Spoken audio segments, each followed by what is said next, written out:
Politécnico Gran Colombiano, institución universitaria, módulo de elementos didácticos para la enseñanza de la historia y de la geografía.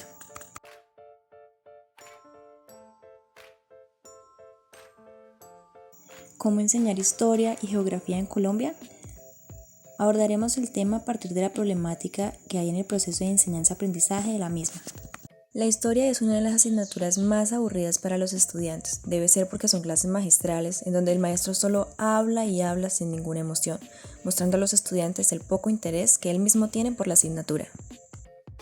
Es por ello que en algún momento una docente nos da unos consejos para enseñar la historia, y es hacer enlaces de la historia con el tiempo presente. Por ejemplo, ¿sabían que la casa de fulanito fue la casa de Simón Bolívar? Iniciar con datos curiosos del tema, relacionados con cosas como comida, moda, música y las relaciones sentimentales. Esos son ganchos que hacen que el estudiante guste de la historia. Por otro lado, la enseñanza de la geografía tiene un problema, y es que enseña de forma abstracta. Necesitamos estar seguros de que el estudiante, especialmente en primaria, se logra ubicar en un espacio y conoce los puntos a los que se debe dirigir según una instrucción. Y es que, por ejemplo, para un niño de segundo y en adelante, es difícil saber en su espacio dónde queda el oriente o el occidente. Se aprende de memoria la teoría, pero nada más. Su maestra le dice que el río Magdalena va para el norte, señalando con la mano hacia arriba, porque el norte según queda para arriba, y la niña en su mente dice, pero si el río Magdalena va para arriba, ¿por qué no se nos viene el agua encima? Son algunas de las preguntas que surgen en nuestros estudiantes. Por ello hemos decidido hacer algunas entrevistas. Le preguntamos a uno de los jóvenes qué materia le gusta más, teniendo como opciones ciencias naturales, sociales y lenguaje. Si me dieran a escoger entre ciencias naturales, ciencias sociales y lenguaje, sin ninguna duda escogería lenguaje. También a este joven le preguntamos sobre su materia favorita. ¿Cuál es la materia que más me gusta? Yo diría que la materia que más me gusta es las ciencias naturales, ya que pues esta materia tiene que ver con todo lo que existe, ¿no? Como que tiene un poquito. ¿Pero te gustan las ciencias sociales? Me gustan las ciencias sociales, sí, me gustan mucho las ciencias sociales, gracias pues a que a mí me gusta mucho la historia de mi país, ¿no? Entonces, ¿por qué no ser las ciencias sociales tu materia favorita? No escogí ciencias sociales, ya que normalmente el profesor se pone a hablar mucho en las clases y no explica bien. Y lo otro es que deja talleres muy largos donde uno no entiende lo que está haciendo. Entonces uno realmente no aprende. ¿Qué es lo que menos me gusta? O sea, yo sé que las ciencias sociales tienen que ver mucho con la política, pero lo que para mí vuelve muy aburridora la materia es la cuestión que tiene que ver con la política. Porque, o sea, en cierto modo es muy importante, sí, pero entonces como que vuelve muy aburrido el tema, o sea, como que no lo hace muy interesante. Teniendo en cuenta la opinión de estos jóvenes, decidimos hacer una propuesta a desarrollar para el proceso de enseñanza-aprendizaje de historia y geografía,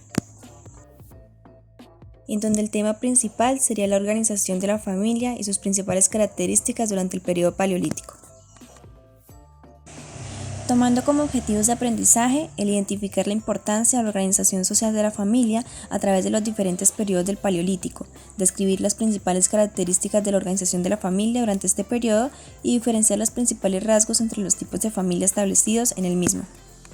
Basándonos así en el análisis de las diversas características sociales, culturales y económicas en la organización de la familia durante este periodo paleolítico.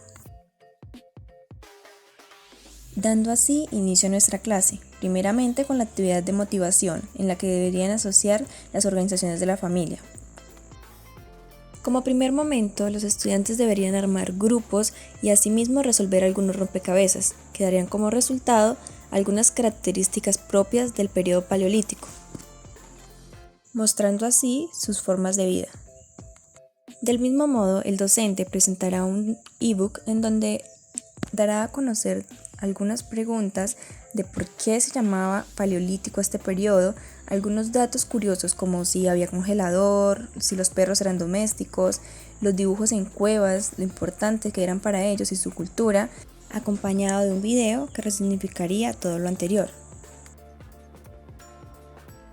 Para que se familiaricen con la primera forma de vida del ser humano durante el periodo paleolítico que conforma esta comunidad primitiva hace millones de años, el docente compartirá varias ilustraciones de la evolución y recorrido de las primeras comunidades primitivas, en un papel de tamaño pliego que se ubicará en el piso del salón.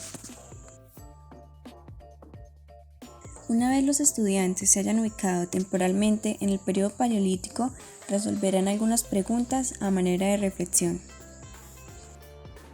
Entre ellas tendremos en cuenta, por ejemplo, ¿cómo crees que vivían los primeros seres humanos? ¿Qué tipos de problemas crees que debieron enfrentar? ¿Cuál crees que era el papel de la familia en las primeras comunidades primitivas? ¿Cómo se organizaban las primeras comunidades primitivas? De tal forma que pudieran ver la trascendencia entre abuelos, padres e hijos, teniendo en cuenta tanto la época antigua como la nuestra. Con esto se espera que los estudiantes realicen un ejercicio de reconocimiento de la organización de los primeros seres humanos y los problemas que tuvieron que enfrentar para sobrevivir ante las adversidades, y procederán a construir algunos símbolos para representar las primeras formas de vida de las comunidades primitivas durante el Paleolítico. Finalmente, los estudiantes socializarán el resultado con cada uno de sus compañeros. En esta parte discutirán con los miembros de los otros equipos de trabajo dos cuestiones centrales: la representación de las primeras formas de vida de las comunidades primitivas y las coincidencias y diferencias con los otros equipos de trabajo. El profesor sintetizará a manera de resignificación, en esta parte integrando en un solo esquema ilustrativo el resultado de la actividad. Para continuar la conceptualización del comportamiento, desarrollo y evolución de cada familia del periodo paleolítico, se proyectará un video como herramienta tecnológica con la idea de vincular recursos visuales en el proceso pedagógico, el cual representará las características desde físicas tradicionales y culturales y asimismo los cambios evolutivos en las familias consanguínea, punalúa, sindiásmica y monogámica. Continuando de manera grupal el ejercicio de la construcción de un pensamiento crítico, se realizará un debate que exprese la posición personal de cada estudiante, donde debatirán aspectos como ¿cómo era la concepción de familia en el periodo paleolítico? ¿Qué aspectos resaltan de esa época que consideres que aún hayan rasgos en nuestra época actual? ¿Cuál característica social o cultural creería que tendría mayor impacto en la actualidad? ¿Por qué fue fundamental la creación de la familia? ¿Qué circunstancia cree que haría la diferencia en la creación de las familias en el periodo paleolítico? ¿Cómo fue establecida la estructura social de las diferentes familias? Como modelo conceptual, los estudiantes realizarán un cuadro comparativo sobre las familias en el periodo paleolítico, ubicando específicamente la consanguínea, que es la primera etapa de la familia, la punalúa, que puso fin al incesto prohibiendo las relaciones entre hermanos, la sindiásmica, posterior a la punalúa, permite el adulterio y poligamia únicamente a los hombres. La monogámica surge de la sindiásmica y presentaba la prevalencia del varón. Asimismo, deberán resaltar aspectos sociales, económicos y culturales importantes de la época. La finalidad de este proceso será definir características importantes en el periodo paleolítico y la participación de la familia en este momento de la historia. Como síntesis de esa experiencia y así afianzar los aprendizajes adquiridos, se presentará en el grupo de actividad lúdica Twister. Cada integrante deberá pasar al centro del salón y de manera crítica hacer una pequeña reflexión acerca de lo que percibe en cada imagen. La evaluación será sumativa y formativa. Cada una de las actividades tendrá una dimensión evaluativa.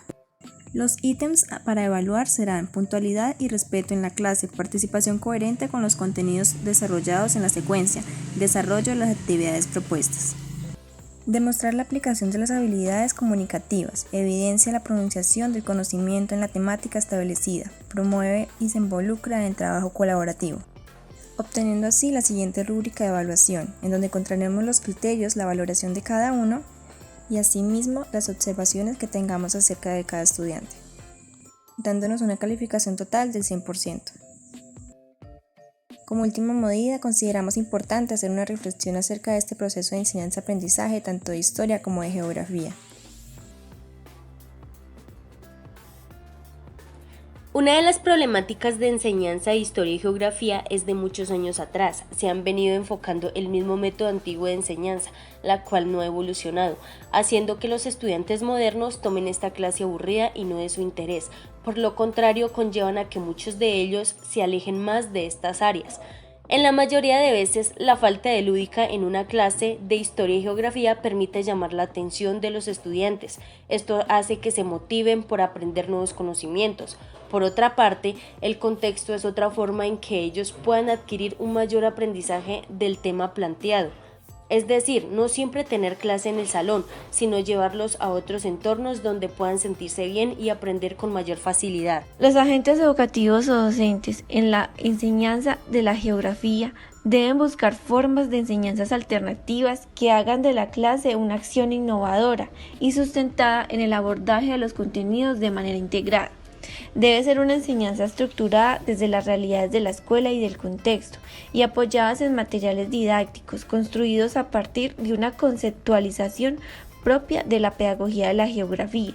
En definitiva, su propósito es buscar formas, maneras y medios alternativos para lograr una enseñanza que responda a los nuevos cambios.